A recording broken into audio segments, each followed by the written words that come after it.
Hiya everyone, hope you're all keeping well and you're keeping your head above water in these crazy times. Hopefully you're being super self-sufficient and frugal to help through these times. Well, it's been super busy here.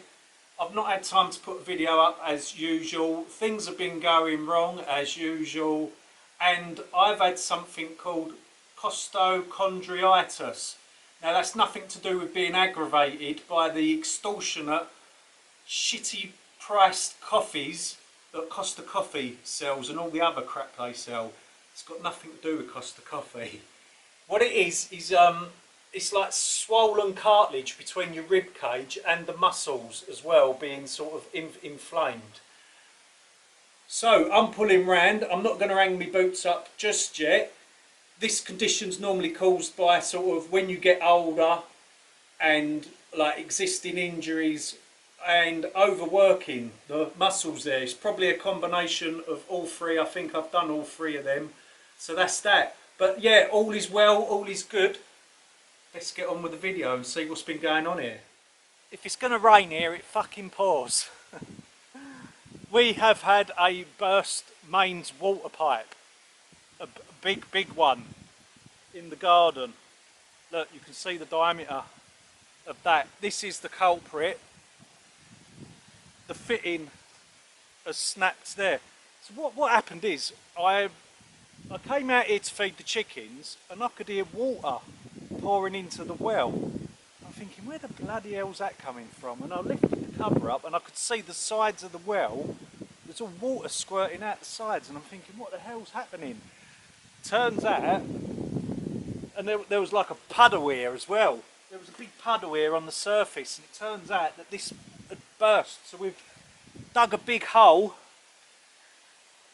located the water leak. Now, these seem to be very hard to get if you want one straight away. So we're without water now. We've got no water for about 2 days. We've ordered one of these in from a plumbing place that's about 20 miles away, because literally we scanned the whole area for this. This is more, I think they called it, it's a commercial fitting. So it's very hard to get hold of, and as it goes on the mains water, not sort of any of the plumbing in the part of the house. God, I'm waffling, aren't I? So yeah, this comes through in a couple of days' time. We're going to fit that water back onto the house. The well has now stopped filling up now that we've turned our main stopcock off, which is right down the end of the road. It's quite a way away from here, the main stopcock. That's where the water meter is. Do you know what? The sooner I get this well hut properly up and running, because at the moment it's only pumping from the garden, like water the garden. As soon as I get this tested, ultraviolet lights and purification system, and we get it into the house, it'll be a lot better, because I know this system inside out, and I'm not going to have to dig dirty great big holes and all that, and I'll do a proper job. This fitting here is galvanised, which means it's not potable. Potable means drinking water. So the people who put this on, I think it was back in 1997 or something like that, were bloody cowboys, because they've put a galvanised ring on. That should be brass. So it was a good job it burst in a way, because I can now put the correct potable water fittings in. We've been drinking this. No wonder I've had the shits. Yes, and the new pipe fittings arrived a day later, thank God for that. I don't mind having no water, but them lot were getting quite panicky. Anyway, thanks to Wolseley Pipes, or Pipe Fitting Company of Ipswich, they've sorted it out for me. So it's only been a day to get this part. I thought it was going to be 2 days. We've got the nice brass fitting on there, as you can see, instead of the cast iron galvanised one, which wasn't fit for drinking. But I don't think it's affected me, has it?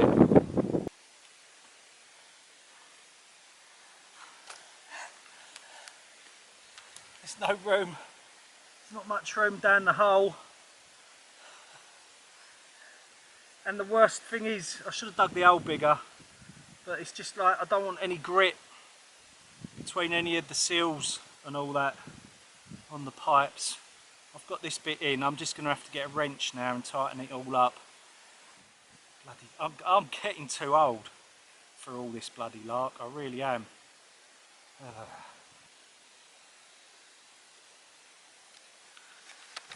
Right, here comes the moment of truth.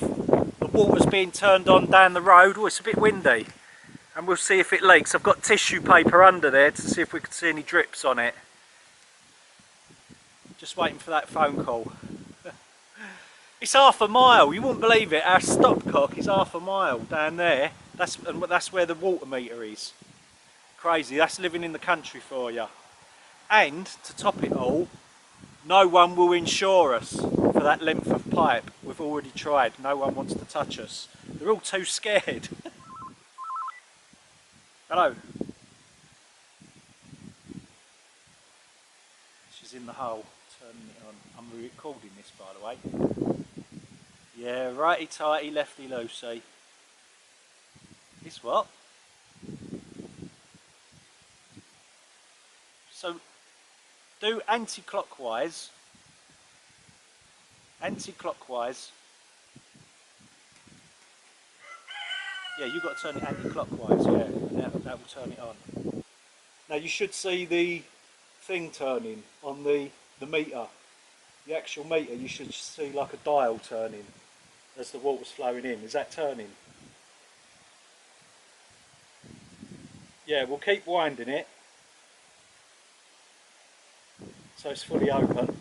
And I'm going to open the taps in the kitchen to just bleed the system, then we'll check for leaks.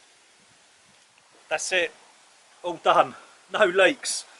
First of all, when we first turned the water on, there was a tiny bit of a leak, but we just tweaked the nipple a little bit tighter up, and that seems to have stopped it. There don't seem to be any leaks now, that seems to be fine. So, I didn't think I'd be able to fix that, to be honest. I thought I might have to call someone in, but we've done it. So that just goes to show you, if you want to be self-sufficient, you've got to learn everything. Hey, from plumbing to electric, spit that again, and all sorts. Now it's the end of February, and today we are planting broad beans. This type of broad bean, I wouldn't say it's frost resistant, it's like a light frost tolerant broad bean. There is another type of broad bean that doesn't like frosts at all. This one's slightly tolerant to the cooler temperatures, but if we do get cooler temperatures, like below freezing, I will be covering these up.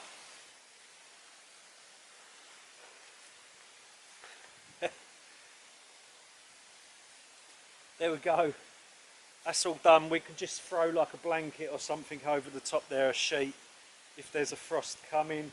I've put all this around here because of the bloody cats. They love to dig in my fresh soil, in my veg beds, but once the plants are established, they stay away.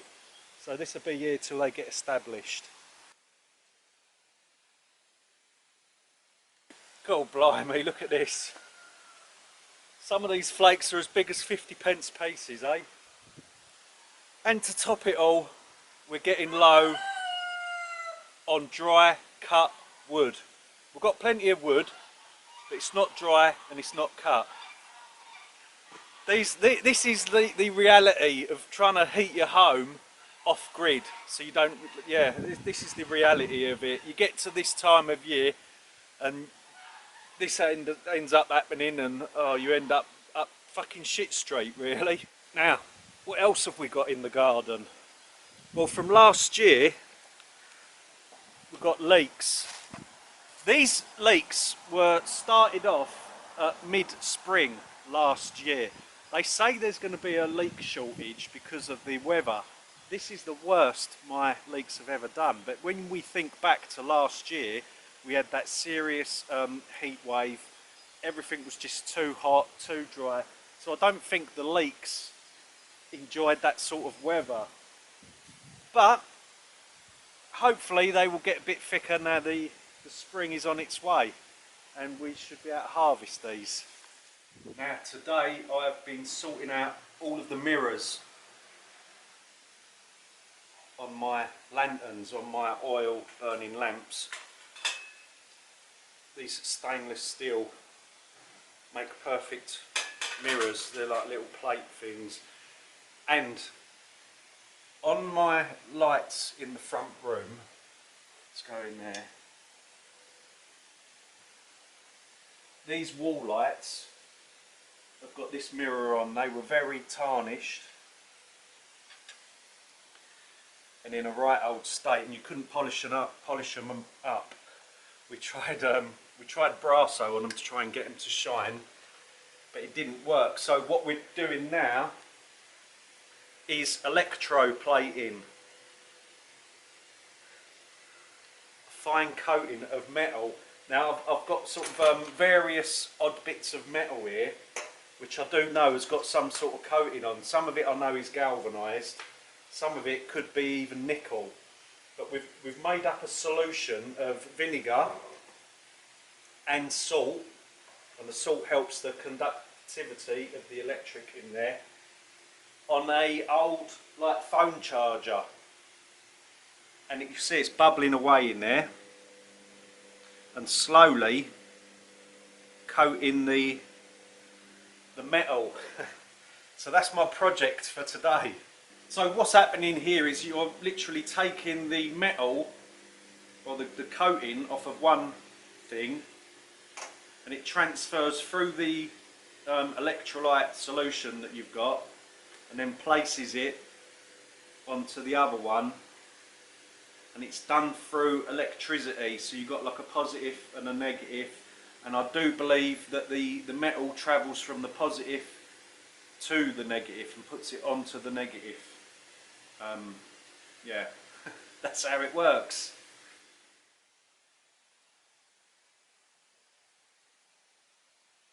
Now it's the beginning of March, and we need to make the smallholding make money, and I've got a funny feeling there's going to be a lot of people now who want to own chickens, be it just like a couple of chickens in a backyard or something like that. I've just got this feeling. So we are going to be hatching chicks out to sell. So we've got the incubator all ready. We're going to let that get up to temperature and then put these eggs in. Now you know it's serious when I've got my reading glasses on. Now this incubator, it has like a wall, you have to fill it up with water because it keeps the eggs at the correct humidity, and then like a fan turns on and keeps it regulated. But it's registering that there is no water in the incubator, and on closer inspection we can see, look, if you can just see there,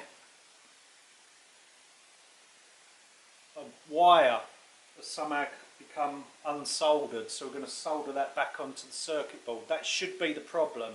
Let's get cracking.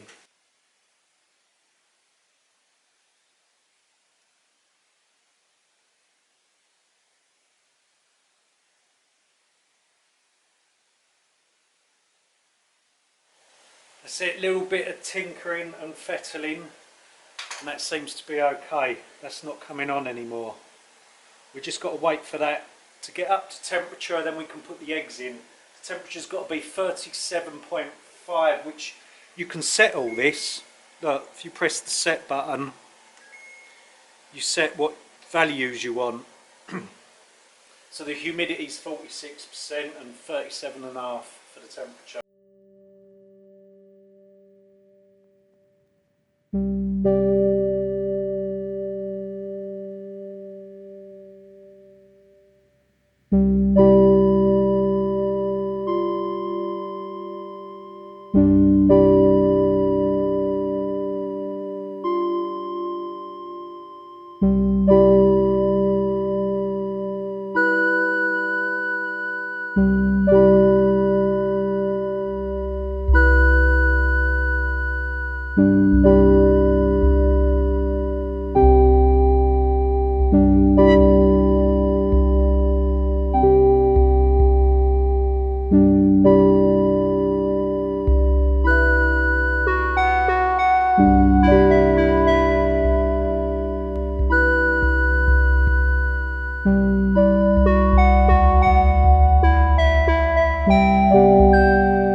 I've been titivating with this bloody chainsaw for the last couple of weeks, and it's now finally given up the ghost.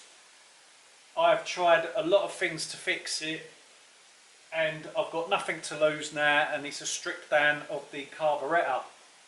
But look at that, isn't it lovely? A YouTube tutorial of how to clean the carburettor. So there's lots of fiddly pieces. Oh, I hope this don't go wrong.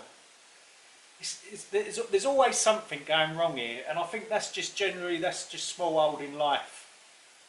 So let's see if I can get this fixed, get it back together and all that, and clean it. Oh, what a palaver, eh? So after stripping down the carburettor, it turns out that it's not a carburettor problem. The piston is beginning to seize up in this. That's not good, is it?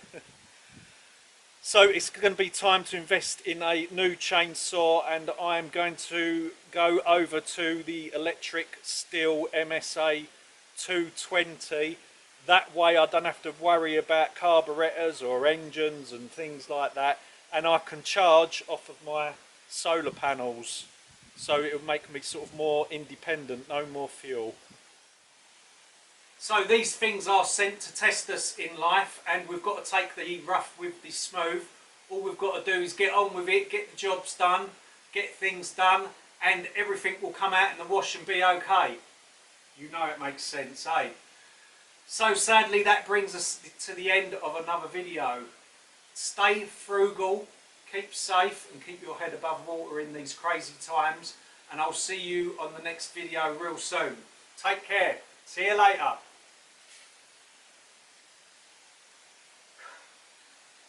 Cost the coffee, cost the bloody coffee, more like cost the bloody fortune. They're taking diabolicals with that price. There's a bloody cost of living crisis going on, and they're still charging that amount for a bloody cup of coffee. They're taking diabolicals, and anyone who wants to pay them sort of prices needs their bloody head checking. Unbelievable. Do you know, it really gets my goat up. Really does bloody get my goat up. Really. What do you mean I ain't got... I know I ain't got bloody goats anymore. I ain't got goats, clever clogs. Alright, it gets my bloody goose up. How's about that one, eh? Gets my bloody goose up, cost a fucking coffee.